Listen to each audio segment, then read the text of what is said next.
I remember that old cliche, the revolution will not be televised. That certainly seems to be the case now.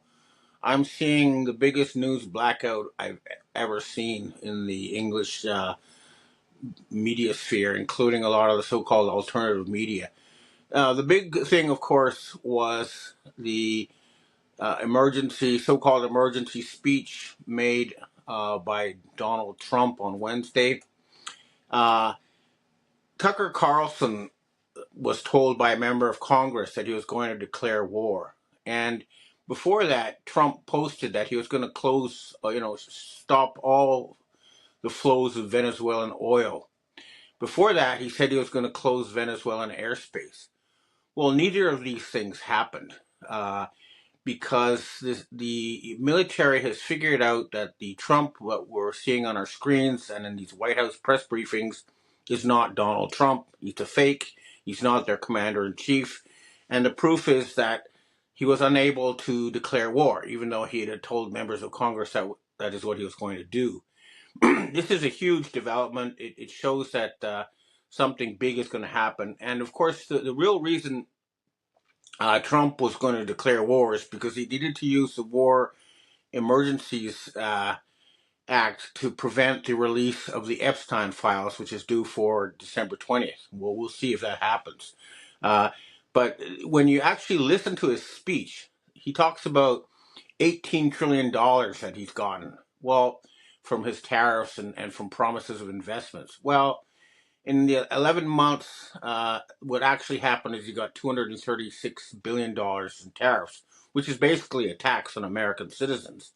And that's not anywhere even a fraction of what they need to stop the United States from going bankrupt.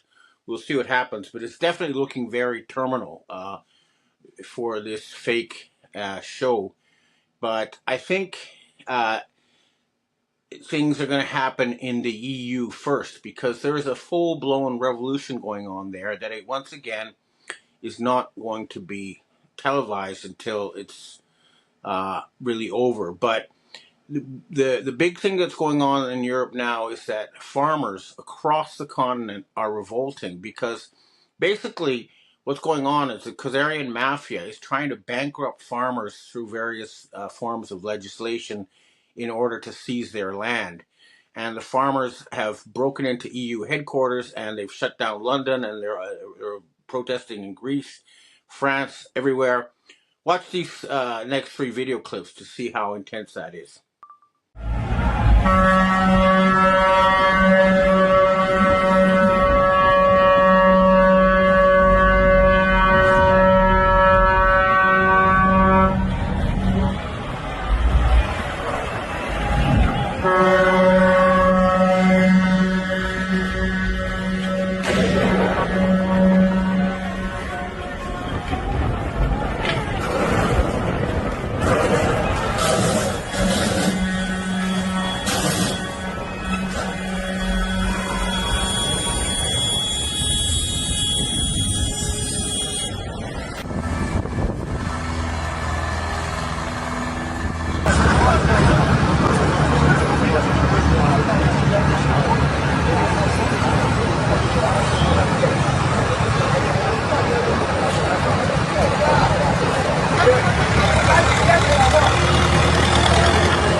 Okay, you can see from the videos that the police are running away. They're unable to do anything about it. And in what I posted in my weekly report on Monday, you can see that the tanks that were sent in London to suppress the farmers actually sided with the farmers. So this is going to, get more intense. And already, again, this is not being reported in the West, but the government of Bulgaria has fallen because they were going to try to impose the euro on their citizens, and mass protests, put a kibosh on that. And another huge news item that is nowhere in the Western press is that Gerhard Schroeder, the former Prime Minister, Chancellor of Germany, went on German TV, and he said that in 2018, the current Chancellor, Friedrich Merz, was summoned to the 44th floor of Black Rock Tower, and he was told by Larry Fink that Germany had to stop buying cheap oil and gas from Russia and had to buy expensive oil and gas from America. The result is that German industry has fallen by 20% since 2018. And for example, Volkswagen just closed a factory that had been running for 88 years.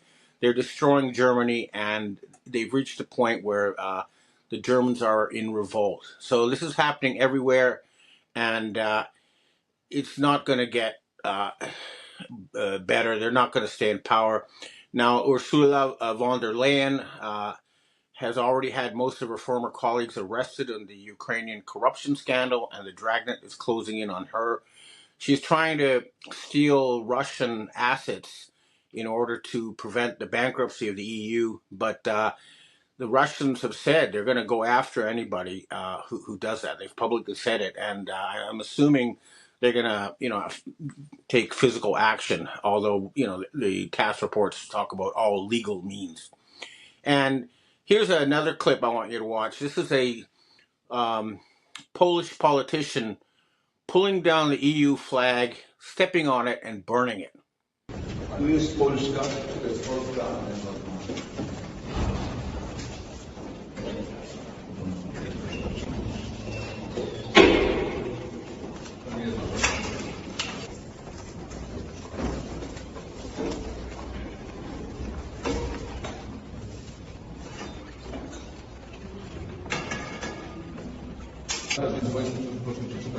W ogóle nie ma czegoś takiego.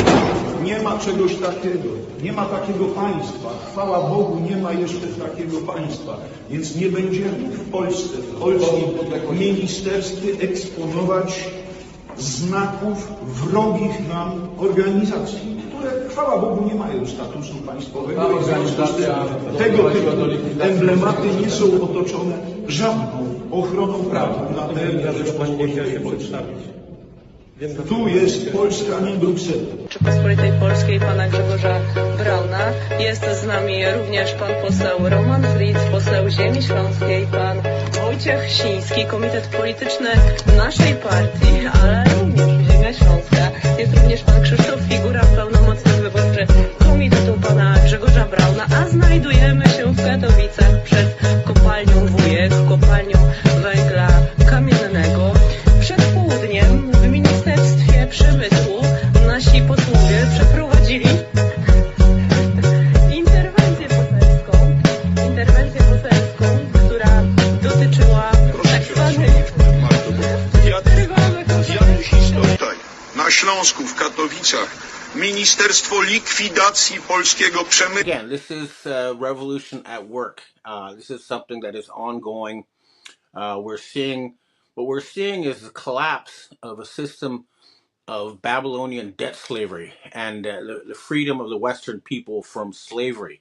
And if you still don't understand that you are slaves, take a look at this clip about your birth certificate and your social security number, in case you didn't know this was true. The numbers on the back of a Social Security card in red designate your body. It is the serial number of your stock. And this is why if you're wealthy, you are preferred stock. If you're poor, you are common stock. But you are a stock on the stock market. Your body is bought and sold through the use of your birth certificate. And if you could get your original birth certificate back, you would find that on the back of the birth certificate are all the banks around the world. All over the world, banks have used your birth certificate because you are a stock in a maritime admiralty banking scheme where you make money for banks. So consequently, the corporation and government and people who want to control you, they create a second you, and that second you that they control is all capital letters. Check it out. Anytime you get a bill, get a lawsuit, you get a fine, a ticket, somebody sends you a bill from the Department of Water and Power, check it out on your driver's license, on your Social Security card, on your insurance cards, anything having to do with business, your name will always be all capital letters, because only all capital letters can be dealt with by the government. Anytime you have a name upper and lowercase, that applies to you. I got no control over you. You sign a contract in which your name is in all capital letters, now I can take you to court. Now I can take you.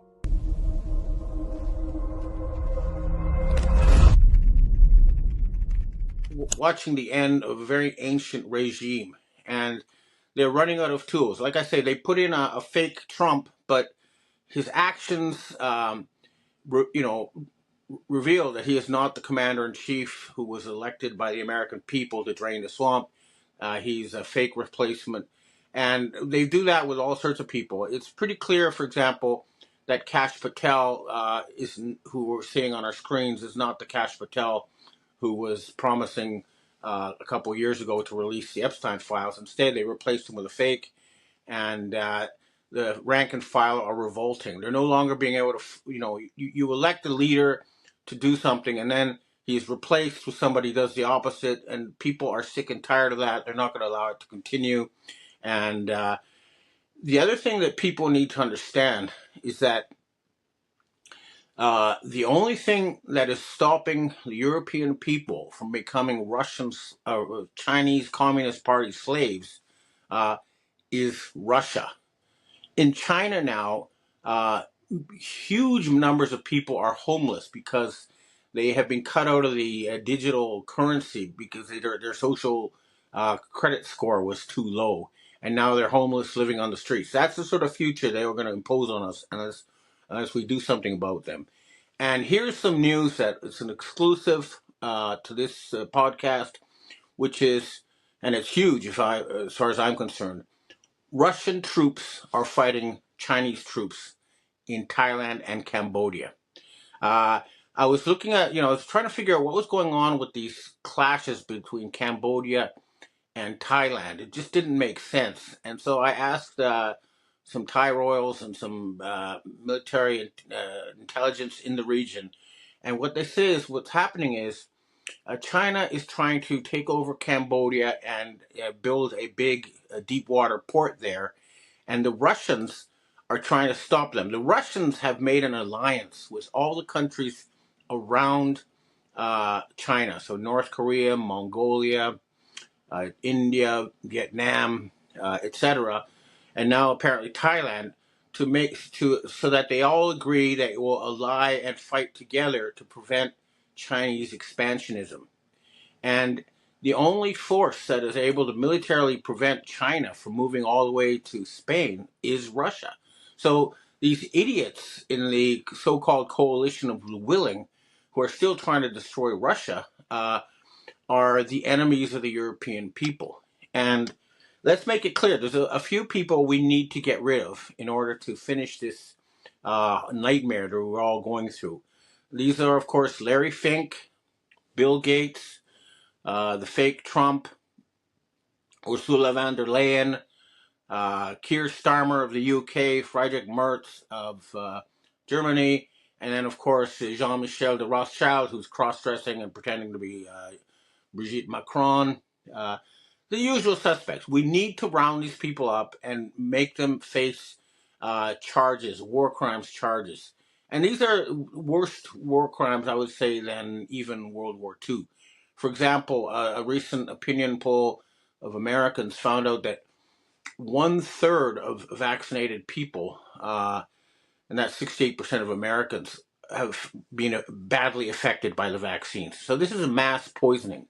This is not something that you get a slap on the wrist over. No, this is something you get hung for, okay? And that's the sort of thing we need to do. And we also, need to make sure they don't get away with replacing leaders with fakes anymore. And these are not clones, okay? They're people who are selected because they look similar. They're given plastic surgery. They're trained to mimic, and then they use computer graphics, and they can be identified through DNA testing. So we also need to make sure that the fake King Charles is removed, and most importantly, we need to take away control of their magic money printing machine, because that's the source of their power. I'm just going to check my notes to see if I have something I missed. Oh yeah, another huge news item that is not being reported by Drudge or anywhere else is the massive flooding in the northwest of the United States. 3 states are completely underwater. This appears to be some sort of weather warfare attack. I'm going to try to find out what the motives are, but it's clearly not a natural event. Take a look at this video to see.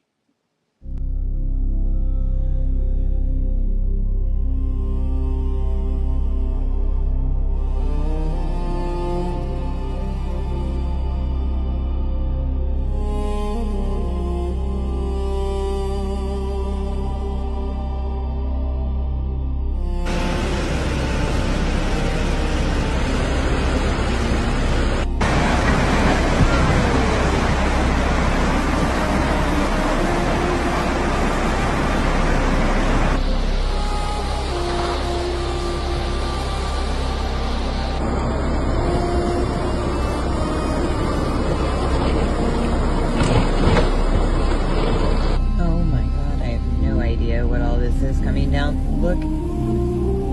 Oh.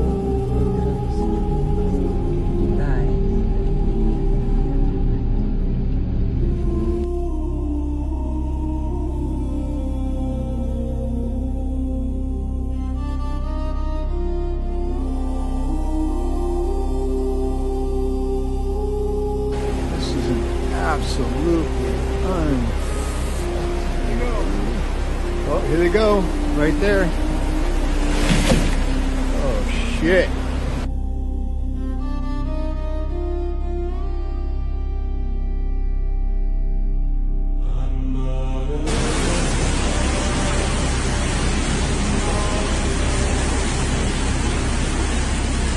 This is just crazy.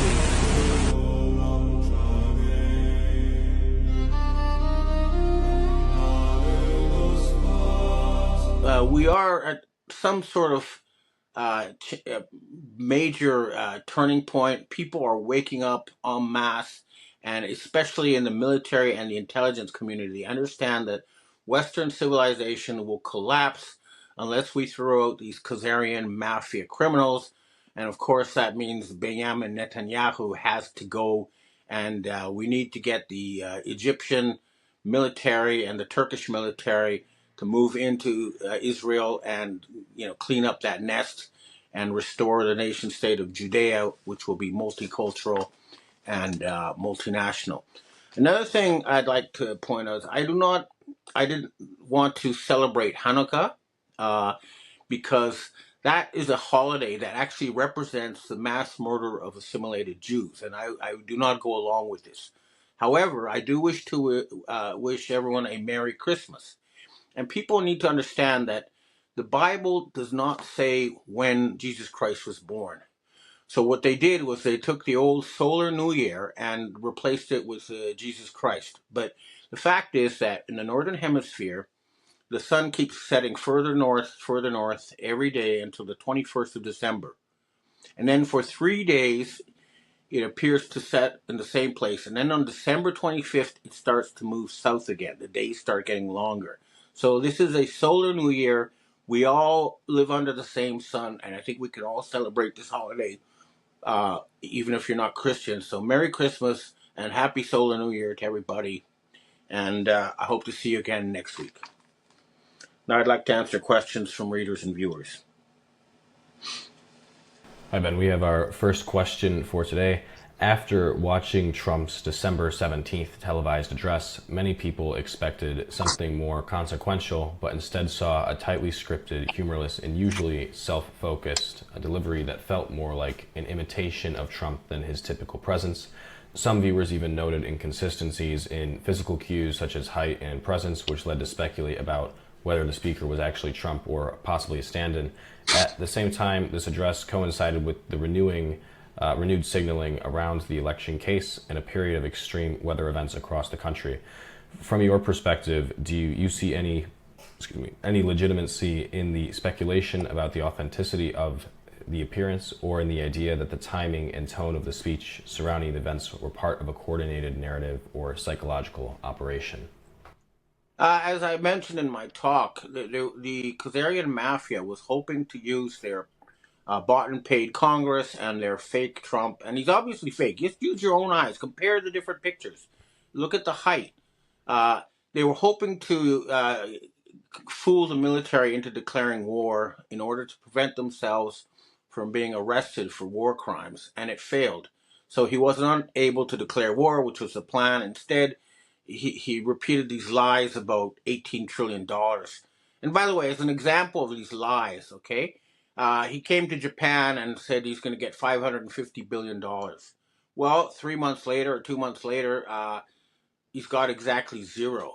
The same thing with South Korea. Uh, so he's not getting the world is not going to invest $18 trillion in this crime syndicate. They want to pull the plug on them, and their fake Trump is no longer fooling very many people.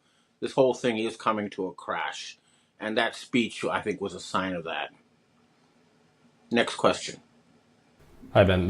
Have there been any significant political or security developments unfolding in South Africa that have not been adequately covered in mainstream reporting? Well, I don't know about South Africa, but the big thing in Africa is that they have cut themselves off from the Western financial system. Muammar Gaddafi of Libya was the first. He was killed and removed from office because he tried to do this by having a gold-backed African currency to get away from the U.S. dollar and the Khazarian mafia financial system. Well, now they've done it. They've announced their own financial system, and that means Africa is no longer going to be raped for its resources. And I don't normally give investment advice, but I'd say getting in Africa now would be like getting in on ground zero in China back in the day, and I'd highly recommend it. But of course, due diligence, as always, is required. Next question. And with the newly passed U.S. defense authorization bill including limiting funding for Ukraine, which was far less than previous levels, how do you assess the sustainability of Western support for Ukraine and the likely long-term outcome of the war? Well, the Ukraine war was a genocide against the Ukrainian people. The idea was to remove the Russian and other peoples from the Ukraine and make a new homeland for the Ashkenazi Jews, the revival of the Khazarian Empire. Uh, so, for example, Wagner. When remember all these reports about Ukraine fighting Wagner? Well, it was the same people. Zelensky and Wagner worked together. Zelensky would grab Ukrainian men off the streets, they send them to a certain area, and then they tell Wagner where they were, and Wagner would kill them with artillery. So this was always about a mass bribery campaign, using money that was supposed to go to Ukraine to bribe politicians in the West, as well as a genocide against the Ukrainian people. And it was not, but it was also an attempt to destroy Russia. The whole thing is blowing up in their faces, and they're not going to get away with this. They're going to face war crimes trials. The whole thing is ending, and Zelensky, he cannot go to Ukraine without getting killed. He's not there. He's just a TV thing in the West. Next question. Hi, Ben. The Donald Trump administration has just ordered a naval blockade on sanctioned oil tankers entering or leaving Venezuela. Given this, do you think this move signals a real shift in global oil geopolitics, or is it merely a bluff tied to election case pressure? Well, he was trying to start a war with Venezuela, but the Russians and the Chinese read the Riot Act to the American military, and the American military are now working with the Russians and the Chinese. So no, it failed. Okay, it was an attempt to avoid bankruptcy by stealing Venezuelan oil, as well as an attempt to avoid Epstein file release by declaring war, and it's failing. It's failed. Next question. Hi, Ben. We have our last question for today. With the European Union facing increasing internal strain from farmers' protests, rising energy costs, growing resistance to climate regulations, and the continued decentralization of power in Brussels despite national pushback, do you see the EU entering a phase of managed decline? And do you believe this is actually steering that process behind the scenes? Or who do you believe is steering the process? I don't think it's going to be managed decline. I think these people are going to fight, to the end, because they know that they are mass murdering Nazis, actual Nazis, and they know they're going to face war crimes. So I didn't post a clip, but I was sent one of Ursula von der Leyen saying she's going to stay in the EU headquarters until they got money for Ukraine. Well, they're not going to get that money, so hopefully she'll stay in there until she's arrested. But I think the EU is coming to an end. I don't want to be caught on timing, but mathematically and financially, they are doomed. Okay, well, thanks for tuning in, and next podcast will be after Christmas, so Merry Christmas to everybody.